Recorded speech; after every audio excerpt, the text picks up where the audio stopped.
भारत में पिछली गणना के मुताबिक कोई लगभग 15 से शायद 18 लाख साधु हैं। 15 से 18 lakh.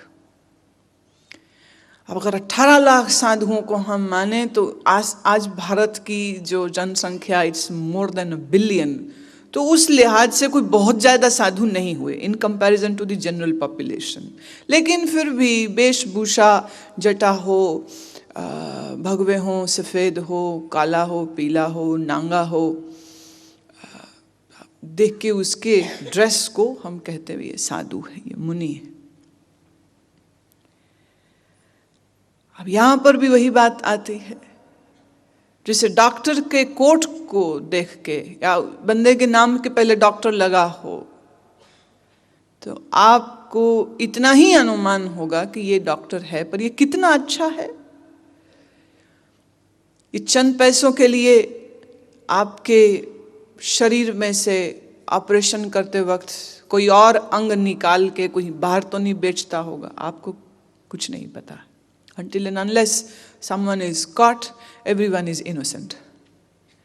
You have to prove everyone guilty. अब सबको गिल्टी प्रूफ करना कोई आसान काम नहीं है। जब तक पकड़े ना जाएं तब तक सब शरीफ होते हैं, जब पकड़े जाएं वो चोर थे तभी पता लगता। ऐसे ही साधु का यूनिफॉर्म, साधु का गेटअप अगर उसका है तो क्या उतने से वो साधु हो गया?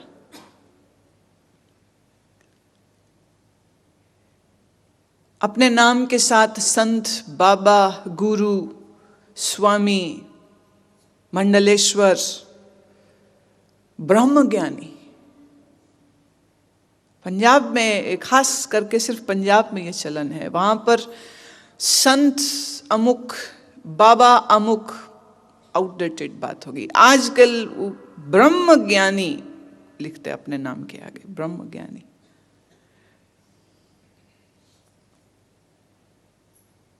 देखिए, जब किसी संत के प्यार करने वाले उसको ब्रह्मवेत्ता है कहें, चलता है, वो अपनी भावना से कह रहे, वो अपनी समझ से कह रहे हैं। पर जब कोई व्यक्ति स्वयं ही अपने आप को ब्रह्मज्ञानी कहने लग जाए तो फिर मेरे को बहुत जोर से शंका उठती है कि अगर तुम हो तो ऐलान करने की जरूरत क्या है? If you are, you are. कुछ दिन पहले मैंने आप सबसे बात की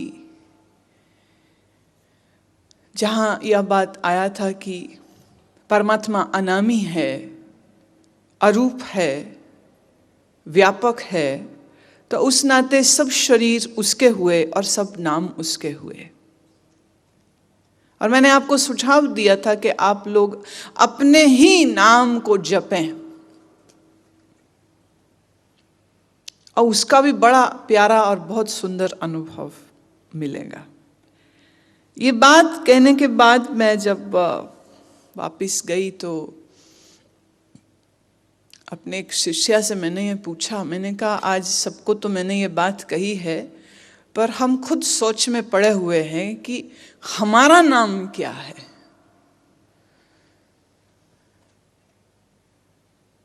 मतलब which is my real name. घर में थे तो कुछ और नाम था, स्कूल में कुछ और नाम था, संतों के पास गए कुछ और नाम हो गया, शिष्य लोग आए तो उन्होंने कम से कम 4 नाम बदल दिए। वो चारों नाम अपने अपने समय पर रहे हैं। 4 से अधिक हैं वैसे तो मैंने कहा कुछ 6-7 नाम तो मैं जानती हूं। मैंने कहा तुम्हें क्या लगता है मुझे किस नाम के साथ अपनी आइडेंटिफिकेशन बनानी चाहिए कि ये नाम मेरा है?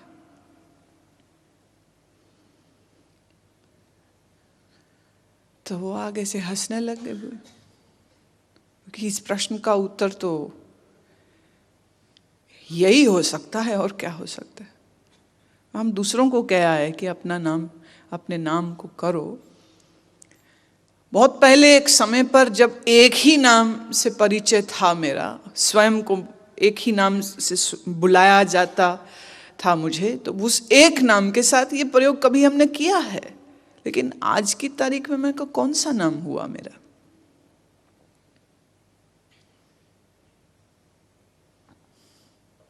मैं बेनाम हो गया।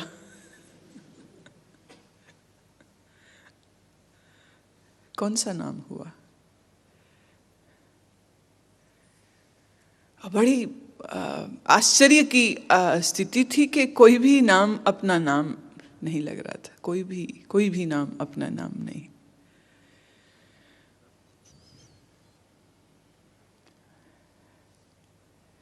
कई दफे लोग हालांकि मुझसे भी पूछते हैं कि आप अपने आप को गुरु माँ समझते हैं? तो उनके लिए भी, क्योंकि अब कोई जर्नलिस्ट पूछ रहा हो या कोई वेवर्ड स्ट्रेंजर पूछ रहा हो, तो अब उसको इतनी लंबी गहरी बात करने का अवसर नहीं होता है, तो मैं इतना ही कह के बात खत्म कर देती हूँ कि ये नाम मुझसे बात करने के लिए लोग मुझे बुलाते हैं, टेम्पररी नाम होता है। अभी कुछ सालों से तो यही चल रहा है, अब कब तक चलेगा ये भी कुछ नहीं पता।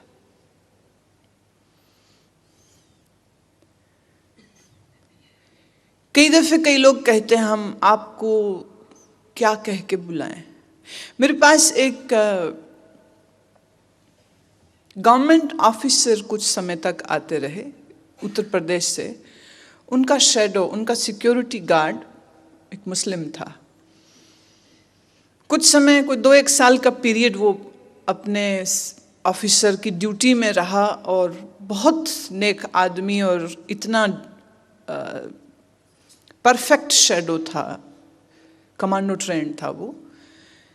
और ये ऑफिसर हमेशा ड्यूटी उसकी अपने साथ ही रखता, उसने उसको कहीं जाने ही नहीं दिया, अपने साथ रखा। और जब भी वो मेरे को मिलने आते तो बट नेचुरल उस गार्ड को भी साथ में आना ही होता था। बीइंग अ शैडो, जहाँ साहब बैठेगा वहीं उसने भी आके बैठना ही बैठना। तो सुनते सुनते सुनते हमसे प्रेम हो गया। अब उसने एक अलग ही नाम से मेरे को संबोधित किया, साहब बुलाता था। मैं अपने साहब को साहब बुलाते बुलाते हमको भी तू साहब बुलाने लगे, हम तो तेरे साहब नहीं, ये है तेरा साहब। तो उसी के सामने बहुत बेबाक होकर के कहता है, बोले ये तो सरकार का बनाया हुआ साहब है, आप खुदा के बनाए हुए साहब हैं, इसलिए आपको हम साहब बुलाएंगे। ये तो मजबूरी है कि सरकारी इनको ओहदा मिला है, पोस्ट में। उसके सामने ही कह रहा है, कुछ छुपा के नहीं कि पीठ पीछे कह रहा। मैं इनको कहता हूँ अलग बात है, आपको जो कहता हूँ सो बिल्कुल अलग बात है, उसका कोई कनेक्शन नहीं। तो साहब के 2 अर्थ थे उसके लिए। प्रेम था उसका। किसी ने कहा आपको आनंद मूर्ति क्यों बुलाते हैं? आप अपने आप को कहते हो, मैं ना, लोग आपको कहते हैं। मैं कि शायद ये समझ लीजिए कि मिलते हैं, जब सुनते हैं, जब साथ में बैठते हैं तो उनको आनंद होता है। तो चूंकि उनको आनंद होता है इसलिए वो अपने आनंद को एक्सप्रेस कर देते हैं मेरे लिए। ये नाम भी मेरा अपना दिया हुआ, ना तो ये टाइटल है और ना ही कुछ और। कई दफ़े जब मेरी इंटरव्यूज़ हो रहे होते हैं तो जर्नलिस्ट या जो आरजे है वो मुझे मैम, मैडम कह के बुलाते हैं। That's perfect.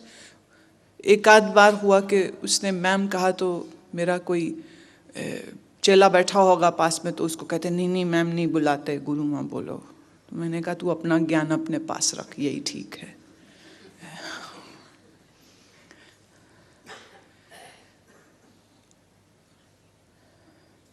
अब आप स्पेन में अगर चले जाएंगे तो ना उनको गुरु शब्द का पता है, ना गुरु माँ शब्द का पता है, ना आनंद मूर्ति का पता है, ना कुछ और पता है, ना संत, ना महात्मा, ना ज्ञानी, ना अज्ञानी। उनको ये सब भाषा का ज्ञान नहीं है। वहाँ पर कुछ समय एक बार जाने का अवसर मिला, it was world religion conference. तो वहाँ पर सेन्योरिटा,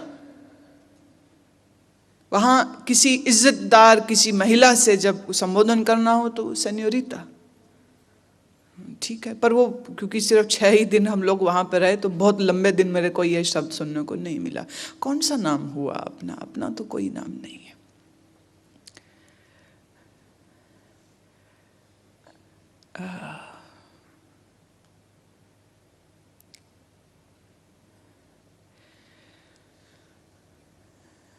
अस्तित्व का कोई नाम नहीं है, और सच तो यह है उस अस्तित्व से एकत्व हो तो आपकी जो अपनी लिमिटेशंस हैं वो भी खत्म हो जाती है, रहती नहीं है, बचती नहीं है। मुनि किसको कहते हैं? जिसकी वेशभूषा मुनि की हो, जिसका नाम के आगे मुनि हो। अब कई सारे महात्माओं को बुलाया ही मुनि जी जाता है, मुनि जी।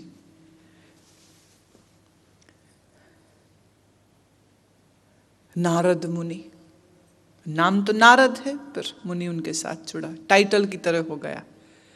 मुनि शब्द का अर्थ होता है जो मनन करता है, जो मनन करता है सो मुनि है। तो मेरी दृष्टि में अगर कोई बिल्कुल मॉडर्न कपड़े शरीर पर पहने हो लेकिन अगर वो मनन करता है तो मेरे लिए वो मुनि है।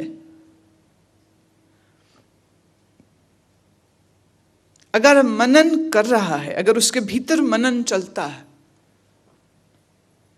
शरीर बिल्कुल गौण है, इस शरीर के ऊपर तुम क्या पहनाते हो, इस शरीर को किस रंग से कवर करते हो, it hardly makes any difference. जो कीमती चीज है वो यह है आपके मन में क्या चलता है। मन कीमती है, शरीर नहीं। तो जो मनन करते हैं वो मन ही मन तुमको प्रणाम करते हैं। देख, मुन मन प्रणाम, मुनि मन ही मन तुमको प्रणाम करते हैं। अब याद रहे, प्रणाम कोई फिजिकल मूवमेंट नहीं है कि आप सर को जमीन तक लगाओ तो प्रणाम हुआ। सिर को जमीन तक लेके माथा जमीन पर टिका दिया, घुटने जमीन पर टिका दिए, पर अगर भीतर अहंकार झुका नहीं तो तुम झुक के भी झुके नहीं। असल झुकना तब होता है जब मन झुकता है, और अगर मन नहीं झुकता है, सिर्फ शरीर झुकता है, उससे प्रणाम नहीं होता है। खास करके मैं तो बहुत एलर्जिक हूँ इस तरह के झूठे प्रणाम से, और अजीब सा लगता है बंदा कर ही क्यों रहा है, व्हाट्स द नीड। क्योंकि मुझे तो नहीं चाहिए, मैं ऐसा कोई अपेक्षा नहीं रखती हूँ कि जो मुझे मिलने आए वो जमीन पर माथा सर रगड़ते रहे। मुझे ऐसी भी कोई उम्मीद नहीं होती है कि जो आए, हम बड़े हैं तो हम ऊंचे बैठे और सामने वाला जमीन पर बैठे कि उसी से मेरा बड़प्पन होगा, ऐसी भी मुझको कोई उम्मीद नहीं। कई दफे कुछ मिलने वाले आते हैं और मेरे आसपास चेयर है या कुर्सी है तो बैठ जाते। कई बार कुर्सी नहीं होती है तो वो कुछ लोग ऐसे भी आते, वो खड़े रहते, वो जमीन पर नहीं बैठना चाहते। जैसे ही देखती हूँ कि वो अनकंफर्टेबल हो रहा है जमीन पर बैठने को, इससे पहले कि जरा भी देर अधिक उसको कष्ट हो, मैं तुरंत कुर्सी का, सोफे का इंतजाम कराती हूँ कि इनके लिए कुर्सी लेकर के आइए। अब वो किसी को नीचे बैठा के आप ऊंचे नहीं हो जाते हो, किसी को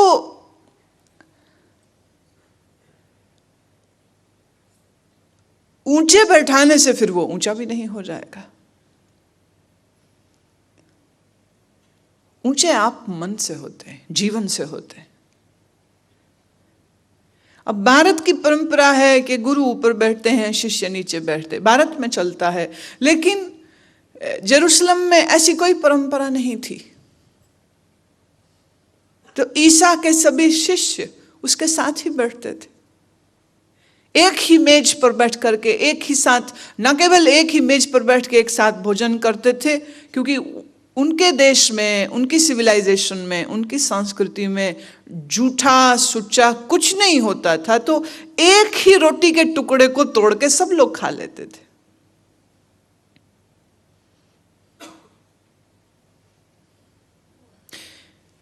एक मेज पर खा रहे हैं, एक ही थाली से खा रहे हैं, लेकिन इसके बावजूद जॉन जीसस नहीं है, पीटर जीसस नहीं है, थॉमस जीसस नहीं है। जुडास जीसस नहीं है। ईसा के 12 शिष्य जो उसके साथ यात्रा करते थे, बाग बगीचे में सोना पड़ जाता था तो एक ही जमीन पे सो जाते थे। कंबल कई दफे एक ही, तो एक ही कंबल में भी घुस सकते हैं। पर इसके बावजूद ईसा के शिष्य ईसा नहीं हो गए, और वो ये बात बहुत अच्छे से जानते थे। मन झुका होना चाहिए। एक बहुत पहले की बात है, मेरे साथ एक महिला अमृतसर से मथुरा तक सफ़र करना था ट्रेन में, और रेलवे में स्लीपर बुक कराए गए। तो जब यात्रा शुरू, हम लोग सामान टिका लिया, मैं अपनी सीट पे बैठ गई। लोअर बर्थ थी मेरी, उसकी सामने वाली बर्थ थी। तो मैं जब अपनी बर्थ पे बैठ गई तो दोनों बर्थ के बीच में जो जगह होती है एली, वो उस एली में बैठ गई। मैं ये क्या कर रही है? कह रही ना, आपके सामने थोड़ी बैठूंगी, आपके बराबर थोड़ी बैठूंगी। मैं, तू पागल हो गई है क्या? तो हमने बर्थ बुक ही क्यों कराई? और दूसरा ये, एली में बैठने के लिए रेलवे कोई टिकट इशू भी नहीं करता है, और तुम तमाशा मत बनाओ, चुपचाप बैठ जाओ ऊपर।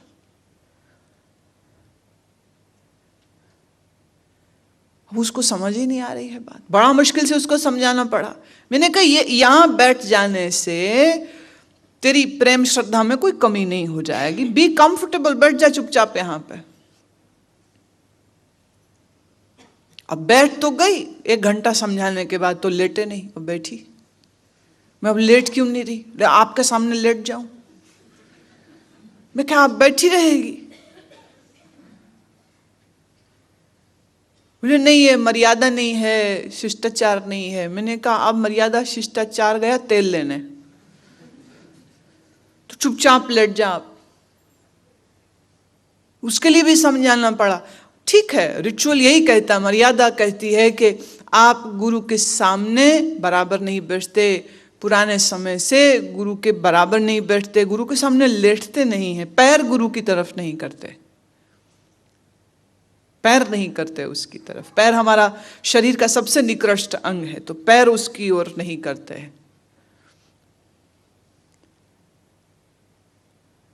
मैंने कहा आप ट्रेन में सफर कर रही है, बैठी रहेगी, लेट जा। बामुश्किल लेटी वो। अब लेटे में भी उसको नींद नहीं आ रही, जगी है वो। मैं कहा अब सो क्यों नहीं रही? कहती सोते सोते पैर आपकी तरफ हो गया। तो